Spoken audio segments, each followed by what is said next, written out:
আসসালামু আলাইকুম। আমি আপনাদেরকে আজকে দেখাবো কিভাবে মাত্র একটি মাছের মশলা দিয়ে এত সুন্দর একটা রুই ফিশ কারি তৈরি করবেন।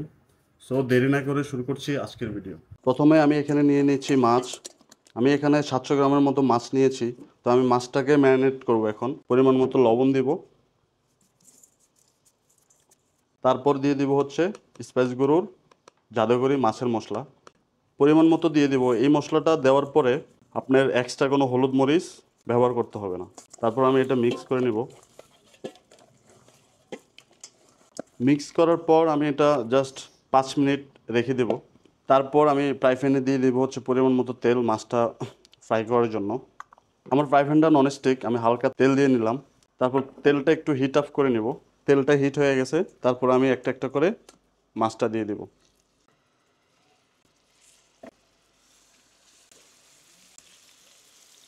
আমি মাছের এক একটা সাইড 3 থেকে 4 মিনিট পর্যন্ত ভেজে নেব।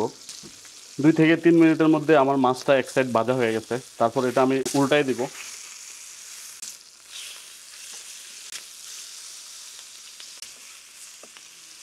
উল্টে দেওয়ার পর বাকি সাইডটা আমি আরও 2 থেকে 3 মিনিটের মতো ভেজে নিব। দেখতে পাচ্ছেন ভাজা হয়ে গেছে, উপরে একটা কালার আসছে। মাছ ভাজার পরে যে অবশিষ্ট তেলটা আছে ওই সেম তেলটা আমরা রান্নার ক্ষেত্রে ব্যবহার করব, সাথে আরও একটু তেল অ্যাড করে।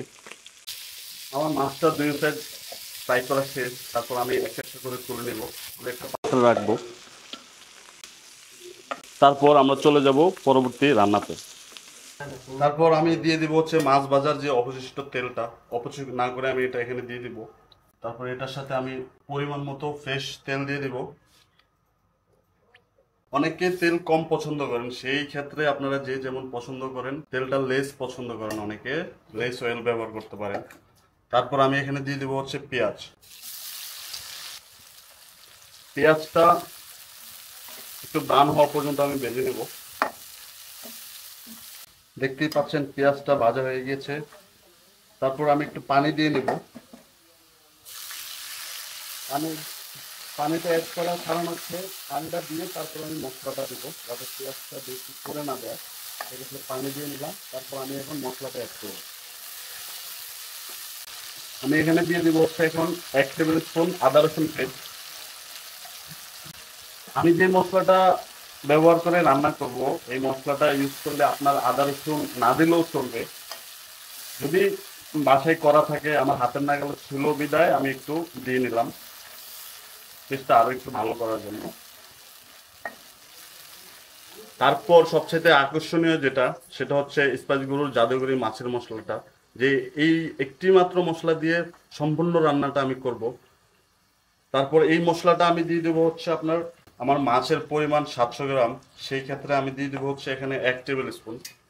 প্রতি কেজি মাছে আপনারা 1 থেকে 1.5 টেবিল স্পুন মাছের মশলা ব্যবহার করবেন।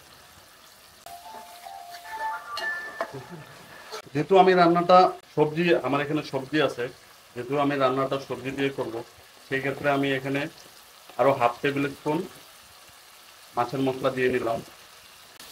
খুবই চমৎকার একটা ফ্লেভার আসছে মশলাটা দেওয়ার পরে। মশলাটা ভুনা হচ্ছে আর খুবই একটা সুগন্ধ ছড়াচ্ছে। তার মশলাটা একটু ভুনা করে নেওয়ার পর আমি একটা একটা করে সবজি অ্যাড করে দিব। যেহেতু আমি রুই ফিশ উইথ ভেজিটেবল কারি রান্না করতেছি, আমি এখানে নিয়ে নিচ্ছি হচ্ছে আলু, ফুলকপি আর হচ্ছে টমেটো। প্রথমে আমি এখানে দিয়ে দিব হচ্ছে আলু। আলুটা আমি এভাবে কেটে নিয়েছি লম্বা করে। তারপর আমি দিয়ে দিব হচ্ছে ফুলকপি। ফুলকপিটা একটু বড় করে কাটলে ভালো হয়। একটু বড় করে কাটলে হয় কি, রান্না করার ক্ষেত্রে এটা ভেঙে যাতে না যায়। তারপর আমি এখানে দিয়ে দিব হচ্ছে পরিমাণ মতো লবণ। লবণটা অবশ্যই স্বাদ অনুযায়ী, যে যেমনটা পছন্দ করেন, যে যেমন লবণ খেতে পছন্দ করে। আমি মাছেও একটু লবণ দিয়ে নিয়েছি, সেক্ষেত্রে সবজি আর মাছের কম্বিনেশনে যতটুকু লবণ লাগে ততটুকু দিয়ে নিব। আমার বাসায় রাখা কিছু অবশিষ্ট বরবটি ছিল, আমি বরবটিটাও অ্যাড করে দিব।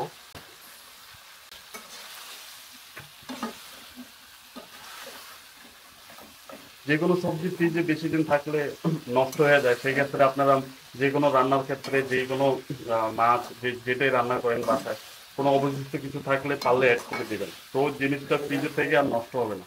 সবজিটা আমি 2 থেকে 3 মিনিট ভুনা করে নিব।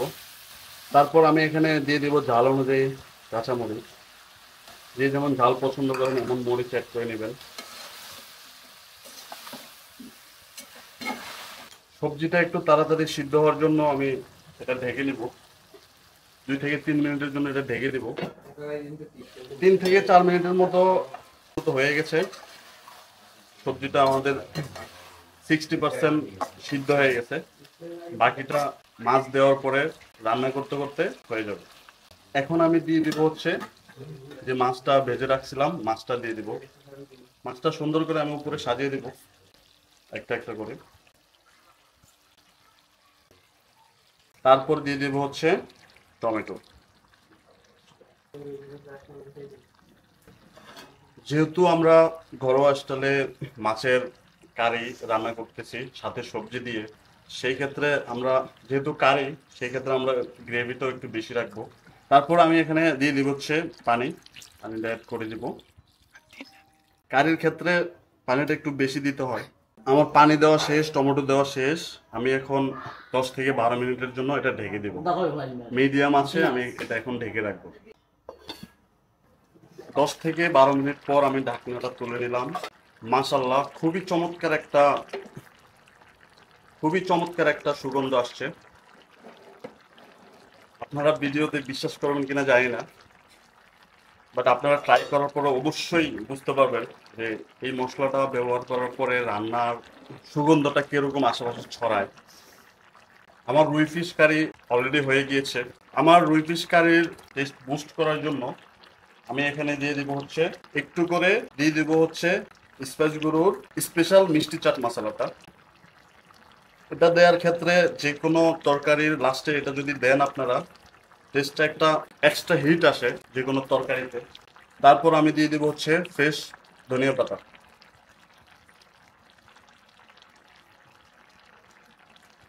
বাস হয়ে গেছে আমার রুই ফিশের তরকারি, সবজি দিয়ে রুই ফিশ কারি। আপনাদের সাথে অনুভূতি শেয়ার করার জন্য আমি একটু টেস্ট করে দেখব। বিসমিল্লাহ। মাশাল্লাহ, খুবই চমৎকার হয়েছে। ফ্লেভারটাও অনেক সুন্দর। খুবই, আপনারা অবশ্যই ট্রাই করবেন বাসায়। আশা করি সেম স্বাদটা আপনারা বাসায় বসে রেস্টুরেন্টের স্বাদে উপভোগ করতে পারবেন। আজকে এই পর্যন্তই। ভালো থাকবেন। আল্লাহ হাফেজ।